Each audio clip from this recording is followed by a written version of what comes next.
Hola, soy Raúl Jeremías Soriano Gómez y te invito a escuchar esta explicación. Primera carta de los Corintios, capítulo número 3.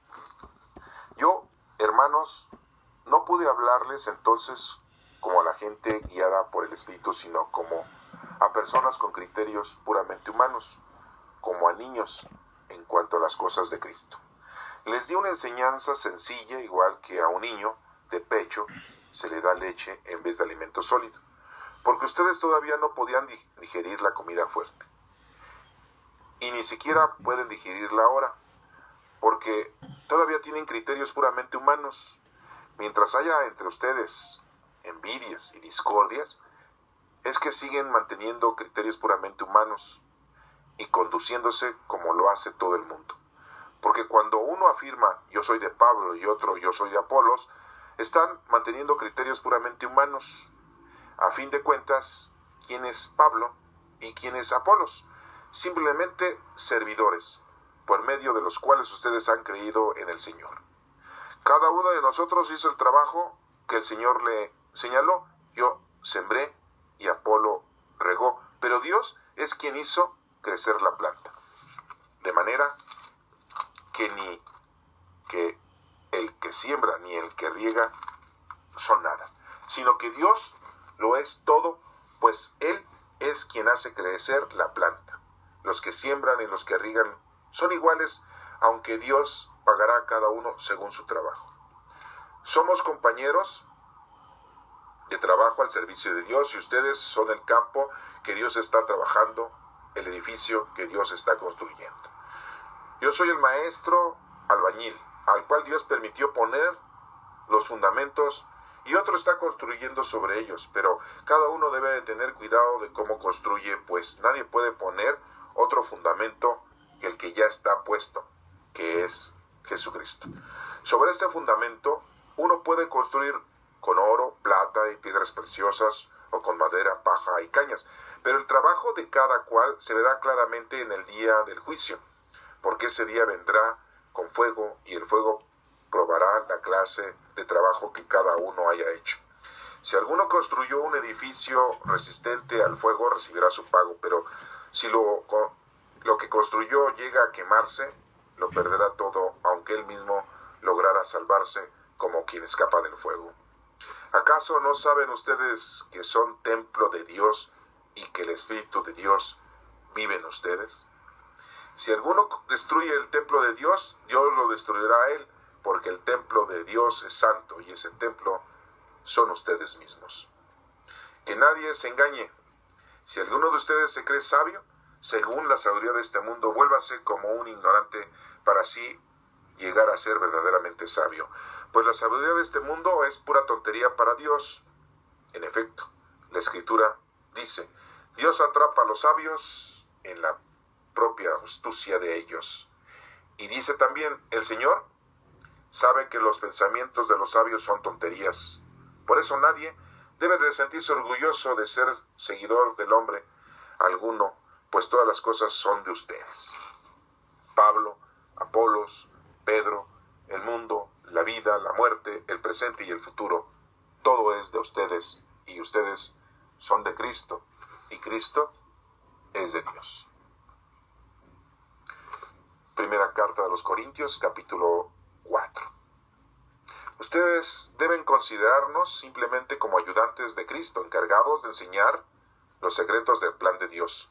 Ahora bien, el que recibe un encargo debe mostrar que es digno de confianza.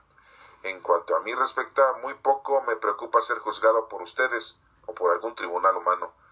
Ni siquiera yo mismo me juzgo. Sin embargo, el que mi conciencia no me acuse de nada no significa que Dios me considere libre de culpa, pues el que me juzga es el Señor. Por lo tanto, no juzguen ustedes nada antes de tiempo. Esperen a que el Señor venga y saque a la luz lo que ahora está en la oscuridad, y dé a conocer las intenciones del corazón. Entonces, Dios dará a cada uno la alabanza que merezca. Hermanos, les hablo de estas cosas por su propio bien, y poniendo como ejemplo a Apolos y a mí mismo. Lo digo para que por nuestro ejemplo, aprendan ustedes a no ir más allá de lo que está escrito y para que nadie se enorgullezca de favorecer a uno un perjuicio de otro.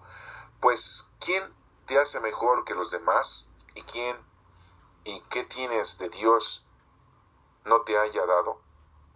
Y si Él te lo ha dado, ¿por qué presumes como si lo hubieras conseguido por ti mismo? Al parecer, ustedes ya son ricos y tienen todo lo que pueden desear y se sienten como reyes que nada necesitan de otros. Ojalá fueran reyes de verdad para que nosotros tuviéramos parte en su reino. Pues me parece que nosotros los apóstoles, Dios nos ha puesto en el último lugar como si fuéramos condenados a muerte. Hemos llegado a ser un espectáculo para el mundo, para los ángeles y para los hombres. Nosotros, por causa de Cristo, pasamos por tontos, mientras que ustedes, gracias a Cristo, pasan por inteligentes. Nosotros somos débiles, mientras que ustedes son fuertes. A nosotros se nos desprecia y a ustedes se les respeta. Hasta hoy mismo lo hemos dejado de sufrir hambre, ni sed, y falta de ropa. La gente nos maltrata. No tenemos hogar propio. Y nos cansamos trabajando con nuestras propias manos. A las maldiciones respondemos con bendiciones. Somos perseguidos y lo soportamos. Se les habla mal de nosotros y contestamos con bondad. Nos tratan como la basura del mundo, como a desperdicio de la humanidad, y así hasta el día de hoy. No les escribo esto para avergonzarlos, sino para darles consejos como a mis propios hijos, pues los amo. Pues, aunque ustedes tengan 10,000 maestros que les hablen de Cristo, padres no tienen muchos. Padre de ustedes es en cuanto a su fe en Cristo Jesús.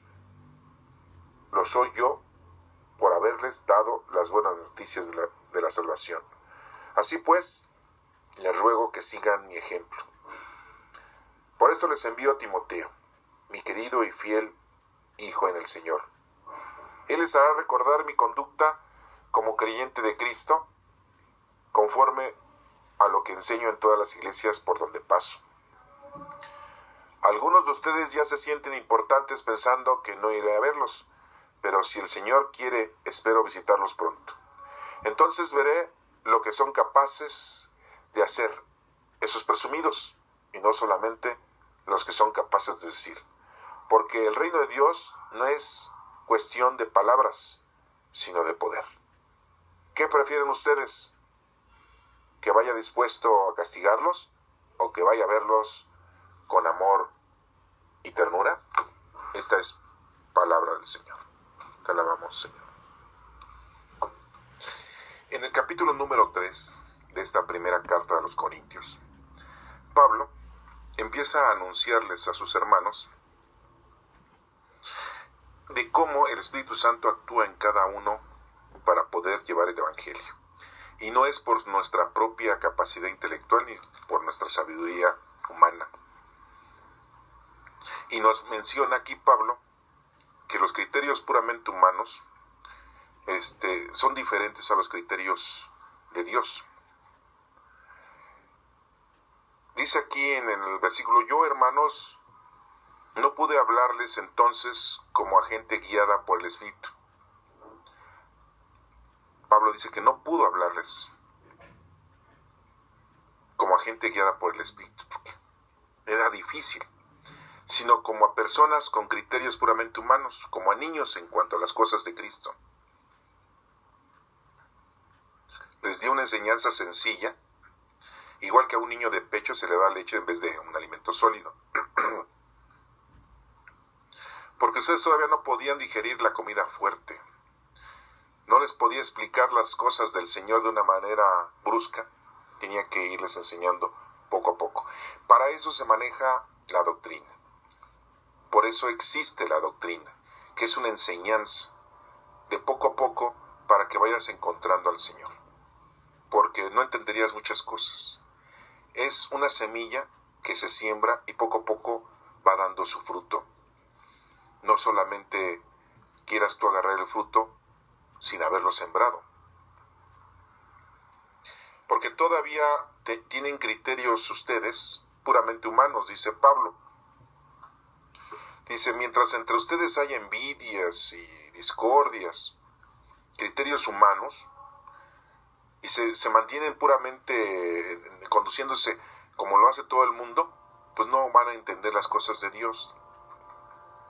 Porque la gente en aquel entonces decía, bueno, es que yo escuché la prédica de Apolo, yo escuché la prédica de Pablo, y unos dicen, no, es que Pablo hablaba más bonito, es que Pablo sí nos explica bien, no, es que Apolo es el mejor porque él está diciéndonos las cosas a nuestro nivel, a nuestra capacidad. Todo eso son criterios humanos.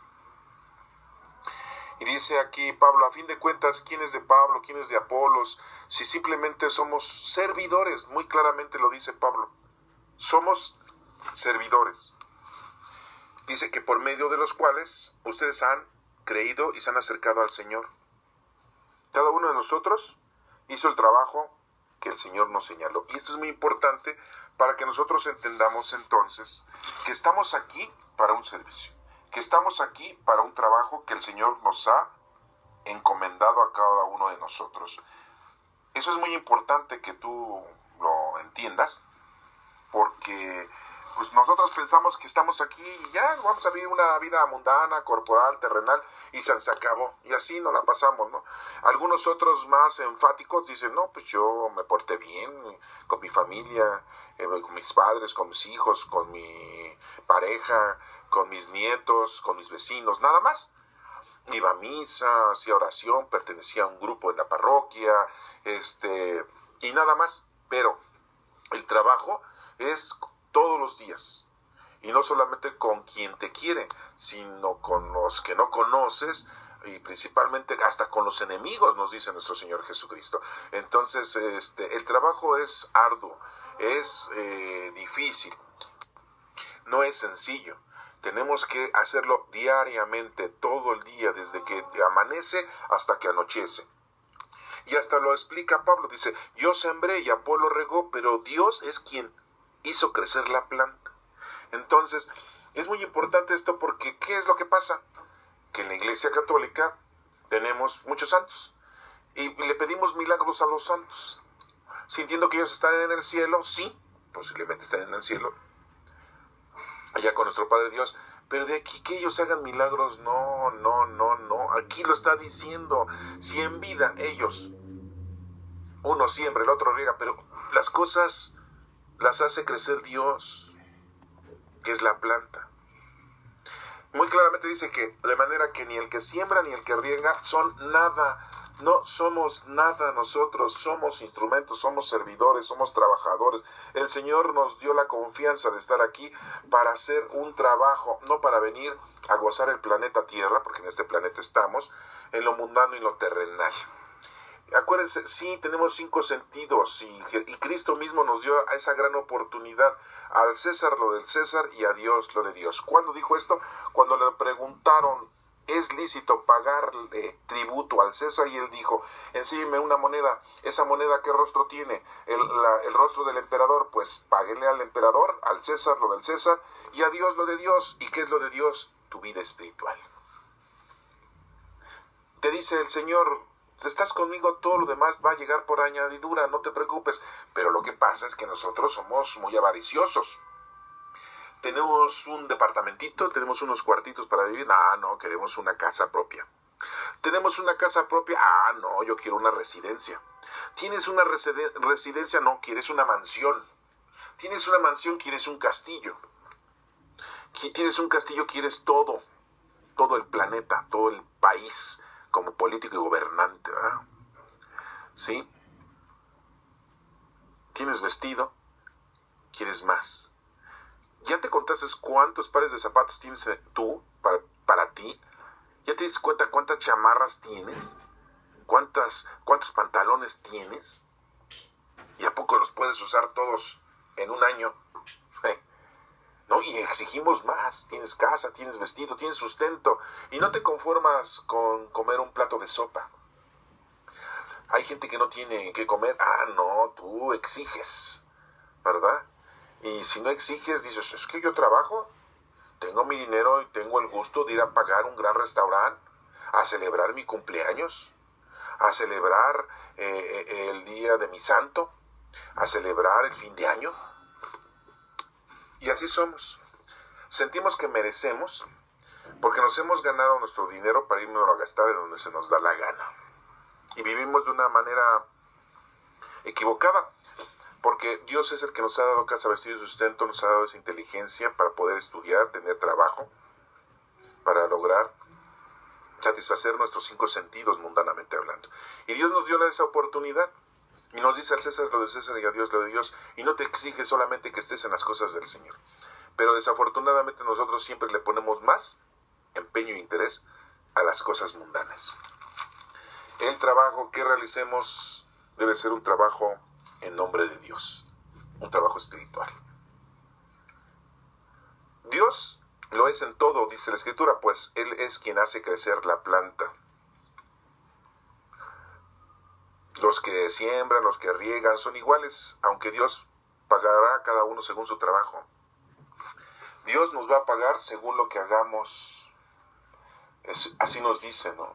Trabajo es lo que debemos de realizar nosotros y vamos a recibir una paga. Somos compañeros de trabajo en servicio de Dios todos. Todas las religiones que haya en la actualidad, si aman, conocen, aman y sirven a nuestro Padre Dios, es lo mismo. Que cada uno de ellos se forman en una iglesia, en un templo físico y tienen una religión y tienen normas. Las impondrán o las crean para que tengamos un comportamiento benévolo. Así parece. Pero no importa. Todos somos y estamos al servicio del Señor.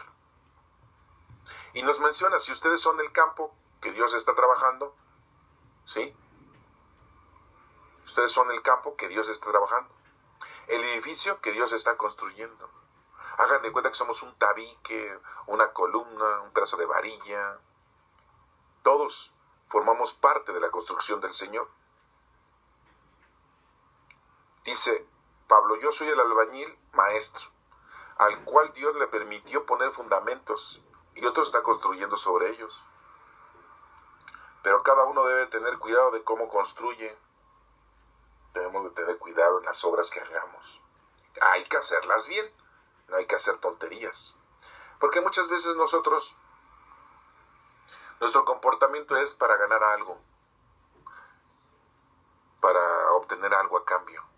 Y no debemos de serlo así. Debemos de ser nosotros trabajadores en Cristo, sin esperar nada a cambio. Porque el que nos va a pagar es nuestro Padre Dios.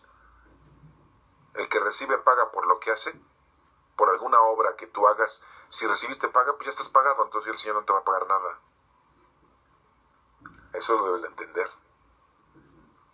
Pues nadie puede poner otro fundamento que el que ya está puesto, que es Jesucristo. Y todo debe estar fundamentado con nuestro Señor Jesucristo. Muy claramente. El trabajo de cada cual se verá claramente en el día del juicio. Ahí es cuando nos van a decir, hiciste bien las cosas. ¿Se acuerdan de lo que nos explicaba nuestro Señor Jesucristo en su Evangelio? Es muy importante eso. ¿Se acuerdan que de repente llegó uno y estaba en la fiesta, en la boda, y le dijo, oye, pues si tú no traes la ropa de la boda, de la fiesta, ¿quién te dejó entrar? Sáquenlo.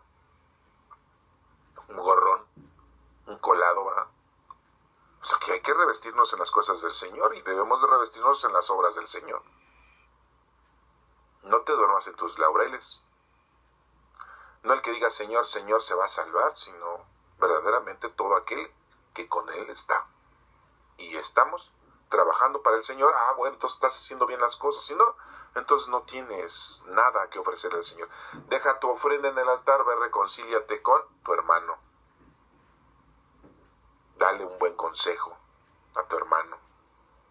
Sí, perdona a tu hermano. Ayuda. Honra a tu madre y a tu padre. Dice un mandamiento. ¿Sí? después nos sigue diciendo, porque ese día vendrá con fuego y el fuego probará la clase de trabajo que cada uno haya hecho. Es el que construyó bien y no se quema lo que construiste, pues es que está bien construido, pero si se quema, pues es que no hiciste bien las cosas. ¿Sí? Es lo que pasa cuando un arquitecto construye algún edificio. Se cae en el terremoto, pues van sobre de él, porque metió varilla corriente, tabique corriente, no hizo bien los cálculos, se ahorró dinero para quedárselo y puso en peligro la vida de muchos. Es lo mismo. ¿Haces mal las cosas con tus hijos? Estás mal. Nos van a pedir cuentas de nuestros hijos. No honras a tu padre y a tu madre, te va a ir mal.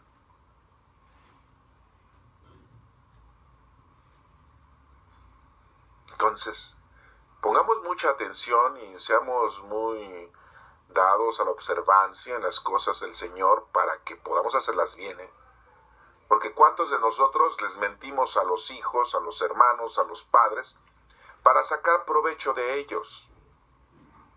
Y les decimos falsedades para obtener un beneficio. Hay padres que para retener a los hijos se hacen los que no pueden, se hacen los que no son capaces, se hacen que no tienen fuerzas para hacer las cosas ellos solos, o se hacen los enfermos para que los hijos siempre estén con ellos, para que los hijos siempre los mantengan.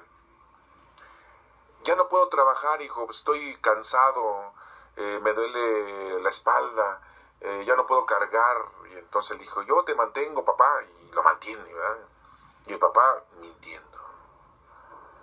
¿Cuántas madres hasta se enferman al saber que las hijas se van a casar?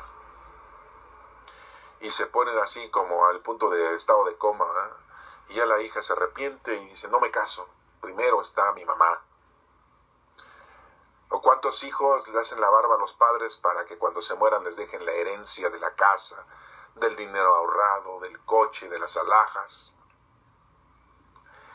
Pareciera que les estoy contando un cuento o una novela, pero no. Es la vida cotidiana y diaria en la que vivimos. Y nos sigue diciendo aquí, ¿acaso no saben ustedes que son templo del Espíritu Santo y Dios vive en ustedes? Somos templos del Espíritu Santo. El Espíritu Santo vive en nosotros y está con nosotros, viviendo mutuamente con nosotros. Si alguno destruye el templo de Dios, Dios lo destruirá a él. Si tú destruyes el templo de Dios, o sea, tu vida, tu cuerpo, porque estás dedicado a las cosas nada más mundanas y terrenales, no creo que te salves. Y los que no creen dicen, a mí no me importa, yo no creo en eso. Sabemos nosotros que se están destruyendo ellos solos. Que nadie se engañe. Si algunos de ustedes se cree sabio, según la sabiduría de este mundo, vuélvase como un ignorante, para así llegar a ser verdaderamente sabio, Pues la sabiduría de este mundo es pura tontería para Dios. No sirve de nada. A veces los médicos se asombran de que un enfermo se haya curado, sintiendo ellos que tenían el conocimiento de que esa persona se iba a morir. Algunos médicos son creyentes y dicen es un milagro de Dios, y algunos médicos se quedan estupefactos y dicen algo pasó. No lo entiendo porque la ciencia todavía no lo explica, pero esta persona iba a morir y no se murió y ahora está más sana que yo.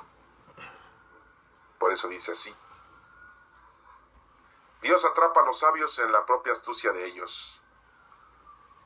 Y dice también, el Señor sabe que los pensamientos de los sabios son tonterías. Por eso nadie debe de sentirse orgulloso de ser seguidor del hombre alguno, pues todas las cosas son de ustedes. Pablo, Apolo, Pedro, el mundo, la vida, la muerte, el presente y el futuro, todo es de ustedes, y ustedes son de Cristo, y Cristo es de Dios.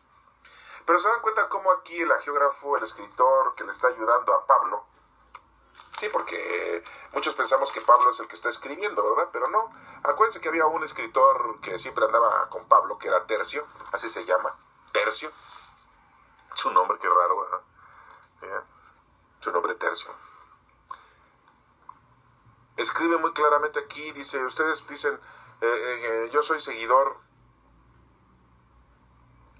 Pablo, Apolos, Pedro, el mundo, la vida, la muerte, pero no menciona a los otros apóstoles, nada más menciona a Pedro, no menciona a Santiago, a Andrés, a Juan, a Bartolomé, a Judas Tadeo, a Felipe, no, nada más menciona a Pedro. ¿Se dan cuenta? Bueno, en el capítulo número 4 dice, ustedes deben considerarnos simplemente como ayudantes de Cristo. Ah, no, pero nosotros en la actualidad son santos, están elevados en los altares, tenemos su póster, tenemos su imagen ahí en la casa, le prendemos veladoras, le ponemos florecitas, y en la televisión le ponen la rosa a la imagen de la Virgen de Guadalupe, la rosa de Guadalupe. Qué forma de evangelizar a la gente tan más errónea, Pero bueno, si hay gente que por medio de ese efecto o fenómeno que publica la televisión se acerca a Dios, pues qué bueno. Con que uno se acerque al Señor y le pida perdón y se convierta, está acreditada la rosa de Guadalupe.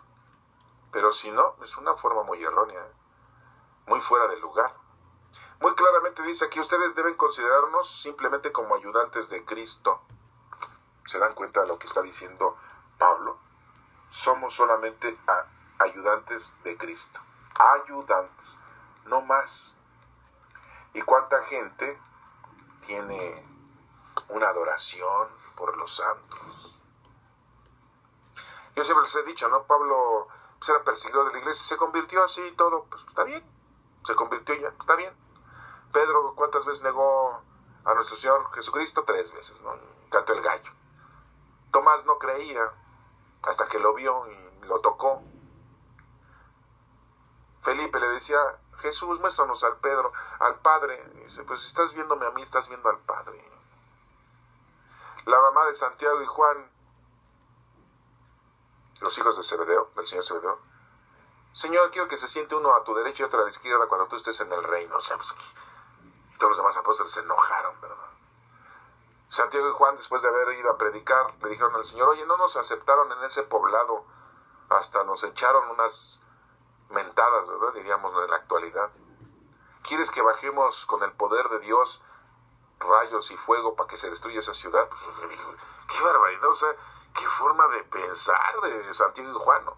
Todos tuvieron errores, todos cometían errores, así como nosotros, todos.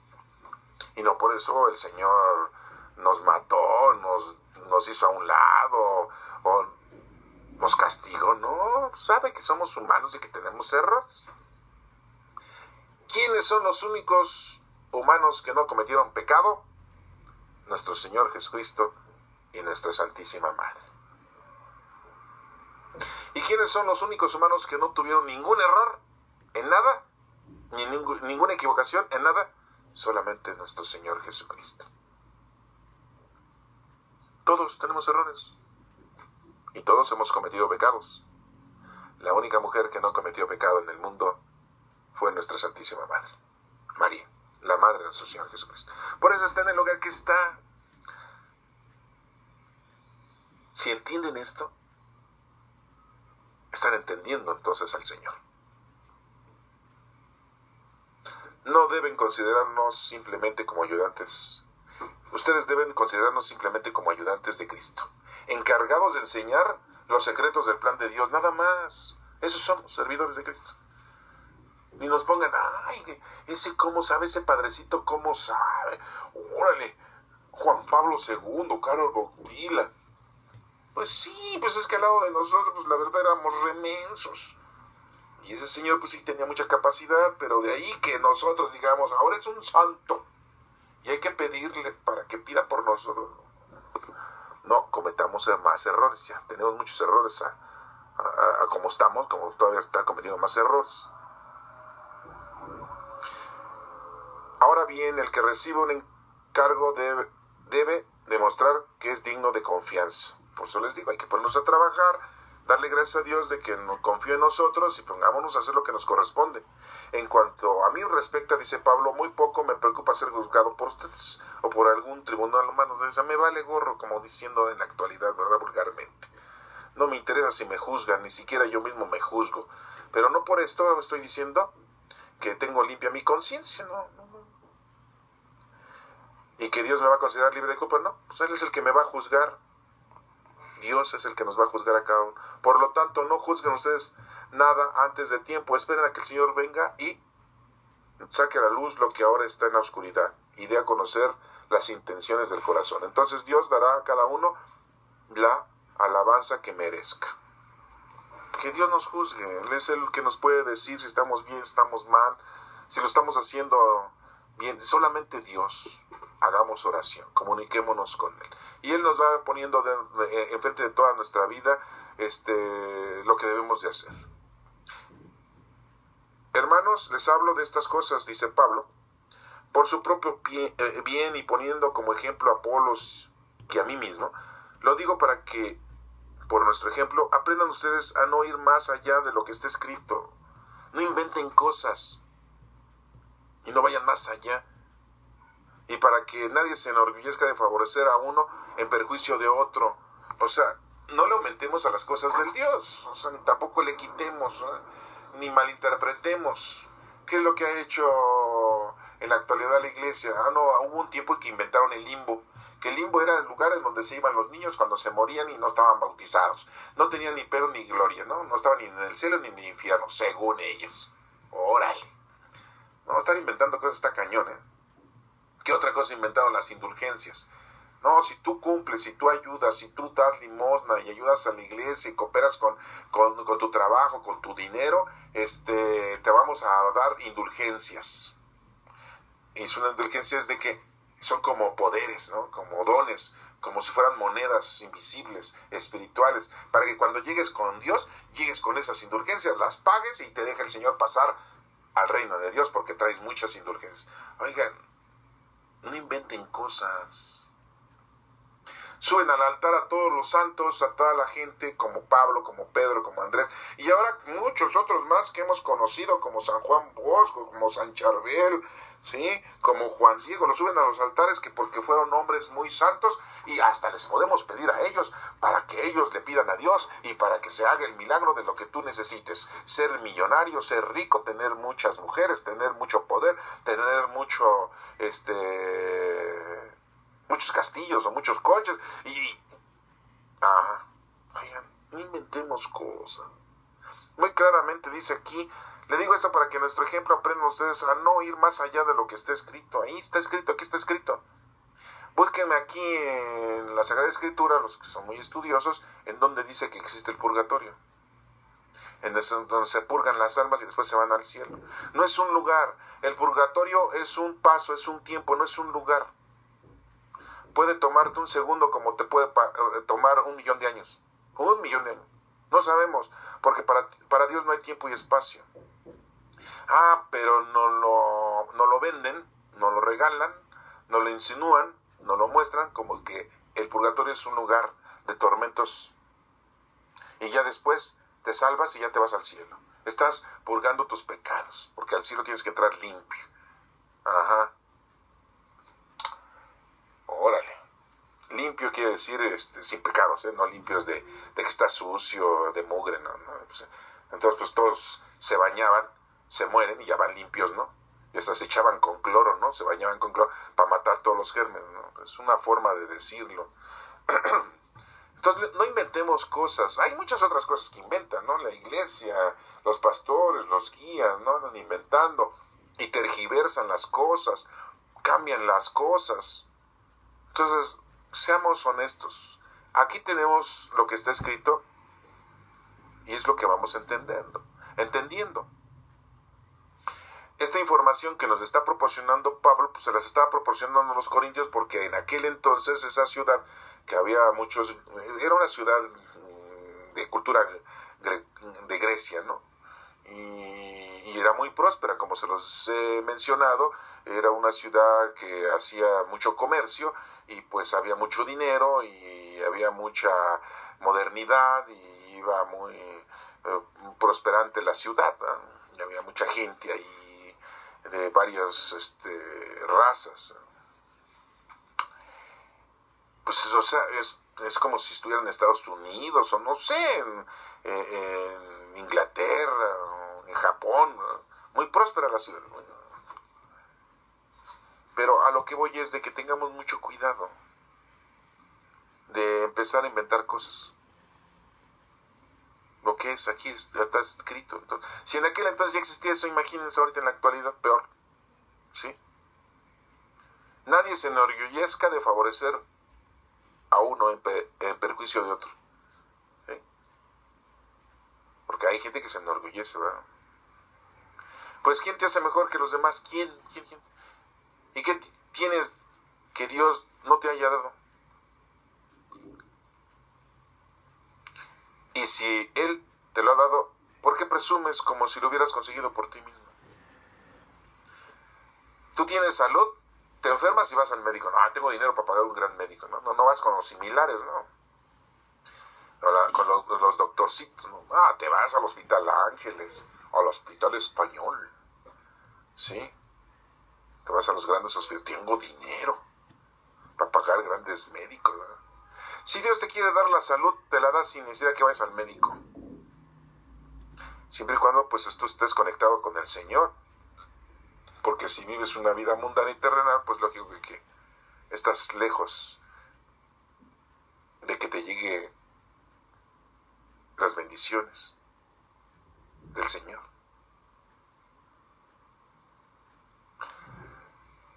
Al parecer ustedes ya son ricos y tienen todo lo que pueden desear y se sienten como reyes, que nada necesitan de nosotros, dice Pablo. Ojalá fueran reyes de verdad para que nosotros tuviéramos parte en su reino. Pues me parece que a nosotros los apóstoles Dios nos ha puesto en el último lugar, como si fuéramos condenados a muerte. Hemos llegado a ser un espectáculo para el mundo, para los ángeles y para los hombres. Nosotros, por causa de Cristo, pasamos por tontos, mientras que ustedes, gracias a Cristo, pasan por inteligentes. Nosotros somos débiles, mientras que ustedes son fuertes. A nosotros se nos desprecia y a ustedes se les respeta. Hasta hoy mismo, no hemos dejado de sufrir hambre, sed y falta de ropa. La gente nos maltrata, no tenemos hogar propio. Y nos cansamos trabajando con nuestras propias manos. Fíjense cómo dice Pablo. Porque Pablo seguía haciendo sus tiendas de campaña y seguía trabajando y vendiendo. No vivía de la limosna. No vivía de pasar la charola en la misa. No vivía de vender los sacramentos.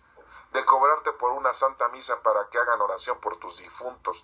O porque te vas a casar o porque vas a celebrar una confirmación, un bautizo o una fiesta de 15 años. ¿Verdad?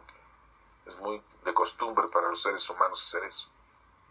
Él se puso a trabajar y él seguía evangelizando. Es un ejemplo que no se siguió. Es algo que no hicieron los pastores en la actualidad. Es algo que no les parece.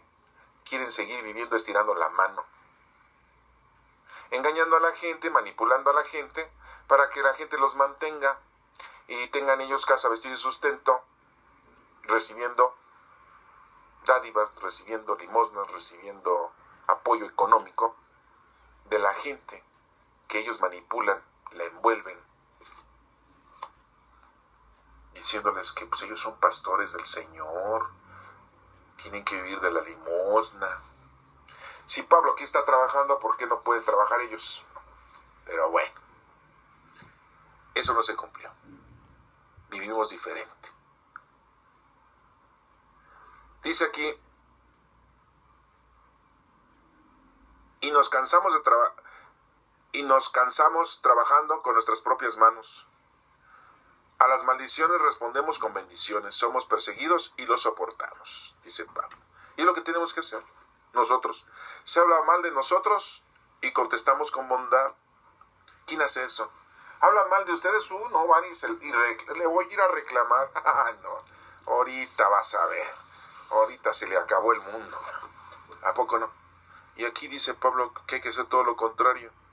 Si alguien nos maldice, ¿qué hacemos? No, pues le hacemos la bronca. Somos perseguidos y lo soportamos. Se habla mal de nosotros y contestamos con bondad. Ajá. Nos tratan como a basura del mundo, como a desperdicio de la humanidad. Y así hasta el día de hoy. ¿Cuánta gente dice, no, yo sí creo en Dios, soy católico, soy cristiano, soy mormón?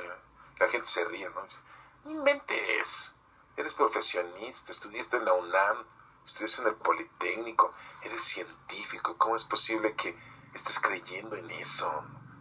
Sí, pues sí, porque hay universitarios que no lo van a dejar ustedes creer, o no lo van a creer, pero siguen viendo las comedias.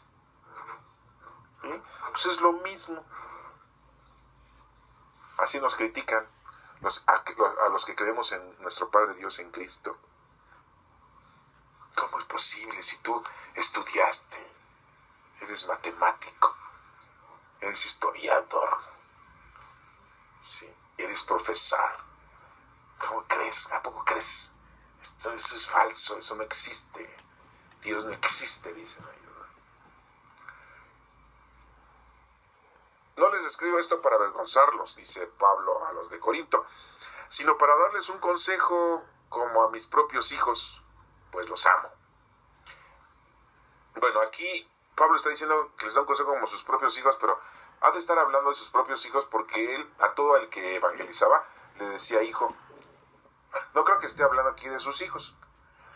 No tenemos la nota de que Pablo haya estado casado y tuviera hijos, pero bueno, desafortunadamente esas cosas pues no se nos mencionan, ¿no? ¿Quién sabe?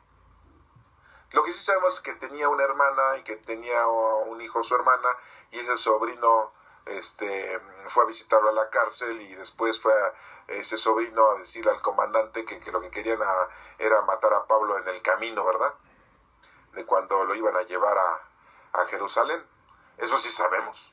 Eso está escrito en los Hechos de los Apóstoles. Si lo quieren leer, pues léanlo para que se investiguen. Entonces sí sabemos que tenía un sobrino. Pero de que tuviera hijos, no. Aquí les hago esta aclaración porque podemos caer en error. Aquí, pues, lo más lógico es que dice que los ve como sus hijos, pero en Cristo, porque los está adoctrinando. Entonces él se siente como un papá que está enseñándole al hijo cómo se debe de conducir, ¿verdad? Y aquí les está enseñando la palabra del Señor. Entonces él se siente como su papá de los niñitos, ¿verdad? De los que están aprendiendo. No les escribo esto para avergonzarlos, sino para darles un consejo como a mis propios hijos, pues los amo. Pues aunque ustedes tengan 10,000 maestros que les hablen de Cristo, padres no tienen muchos. Padre de ustedes, en cuanto a su fe en Cristo Jesús, lo soy yo por haberles dado las buenas noticias de la salvación. Se siente como papá de ellos, pero no un papá de sangre, no un papá con autoridad, sino un papá que les ha enseñado. Y es lo que deberían de hacer los padres, enseñarles a los hijos que conocer, amar y servir a Dios. No, nada más los papás les enseñan a los hijos a vivir en la vida mundana y terrenal. Pero hay otros padres que ni eso les enseñan a los hijos, ¿eh? Ahí los abandonan, ¿no? A su libre albedrío, ¿no? Tan peor. Bueno, no los vamos a juzgar, porque dice Pablo que no hay que juzgar. ¿Ah? No los juzgan, nada más. Yo digo, yo lo estoy mencionando así, pues sabrán ellos lo que hacen, ¿no? Ya les caerá su piedra en la cabeza, ¿no? Como a todos nos va a caer una piedrota, una piedrita o tantita tierrita, ¿no? Según. Bueno. Y lo sigue diciendo aquí. No les escribo esto. Tienen 1000 maestros. Bueno. Así pues, les ruego que sigan mi ejemplo, dice Pablo. Por esto les envío a Timoteo, fíjense. ¿Se acuerdan que a Timoteo lo hizo que se circuncidara? Para que no tuviera problemas Pablo con los demás compatriotas judíos. Mi querido y fiel hijo en el Señor. ¿Se dan cuenta cómo le dice hijo en el Señor a Timoteo? ¿Se acuerdan de ese suceso? Que cuando iba a ir a Macedonia, Antioquía, Pablo le dijo vamos a ir primero con Pedro y los demás apóstoles para discutir la cuestión de la circuncisión. Total que discutieron esa situación y toda la comunidad de los apóstoles le dijeron, No hay necesidad que se circunciden. No se circunciden, no hay problema. Eso Dios lo pidió al pueblo hebreo en la época de Abraham para que sintieran que estaban teniendo una unión con Dios. Y Dios les pide, se circuncidan todos los varones, lógico, ¿verdad? Porque las mujeres no se pueden circuncidar, todos los varones se circuncidan y así tienen una unión conmigo, un pacto. Y empezó Abraham y todos se circuncidaron desde ese entonces, ¿no? Y es una ley, una costumbre que hoy hasta la actualidad se sigue llevando a cabo. Ya.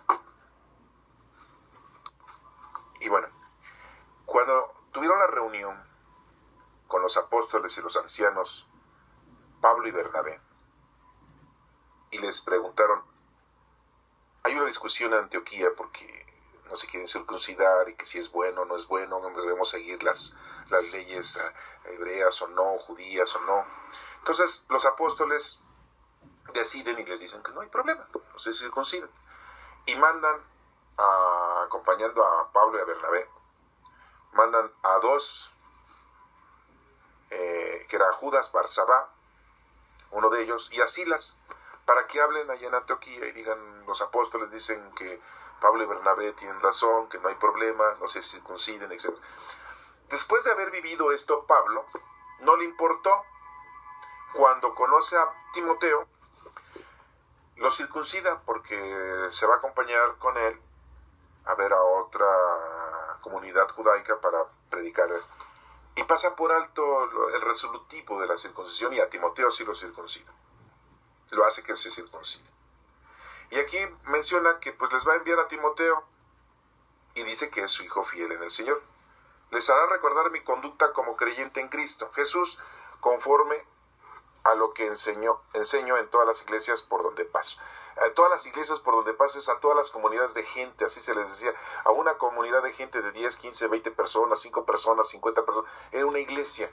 Pero no es que fueran testigos de Jehová o mormones o cristianos o católicos, no, es iglesia, la iglesia en Cristo, porque nosotros somos iglesia, lo acabamos de ver que somos templos vivos del Espíritu Santo. Algunos de ustedes, dice, ya se sienten importantes pensando que no iré a verlos, pero si el Señor quiere, espero visitarlos pronto, entonces veré lo que son capaces de hacer esos presumidos y no solamente los que son capaces de decir.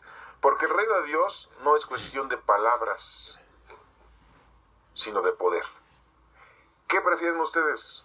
¿Que vaya dispuesto a castigarlos o que vaya a verlos con amor y ternura? ¿Se dan cuenta cómo Pablo les habla de una manera así como de, a ver, los voy a ir a regañar, como con mucha autoridad, ¿no? Pablo. Y así termina este capítulo en donde vemos que el trabajo de Pablo, el trabajo de los que están ahí también llevando a cabo la acción del adoctrinamiento, pues deben de hacerlo de una manera sencilla, humilde, y que no se enorgullezcan, y que la sabiduría de los hombres es cosa muerta. Lo más importante es que ellos sean sencillos y humildes para llevar el mensaje de salvación. Y todos somos iglesia, por llevar al Espíritu Santo en nuestra vida, en nuestros corazones. Somos, dice Pablo, servidores, somos ayudantes, somos trabajadores, no más. Por lo tanto, no inventemos cosas, lo dijo muy bien ahí, ¿sí? No pongamos escritos de más, ni digamos cosas de más, ni inventemos cosas. No ir más allá de lo que está escrito, dice el versículo. Que Dios te bendiga.